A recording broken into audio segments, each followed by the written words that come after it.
کسی نے جمعہ کی ایک رکعت پڑھی پورا جمعہ کا ثواب، خطبہ بھی نہیں سنا تب بھی جمعہ کا ثواب۔ یہی چیزیں جو ہے نا جی، اللہ ائمہ مجتہدین پہ کروڑ رحمتیں فرمائے۔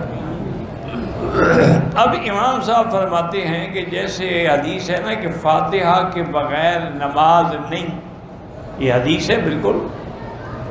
انہوں نے فرمایا اسی طرح یہ حدیث بھی ہے کہ لا جمعۃ الا بالخطبۃ، جمعہ بھی خطبے کے بغیر نہیں ہوتا، یعنی خطبہ نہ ہو تو جمعہ۔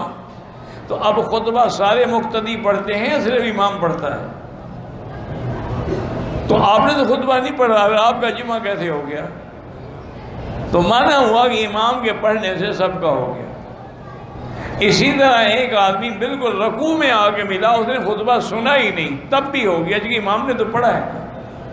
وہ کہتے ہیں کہ جب امام کے پڑھنے سے سب کا خطبہ ہو گیا تو امام کے فاتحہ پڑھنے سے بھی سب کی فاتحہ ہو۔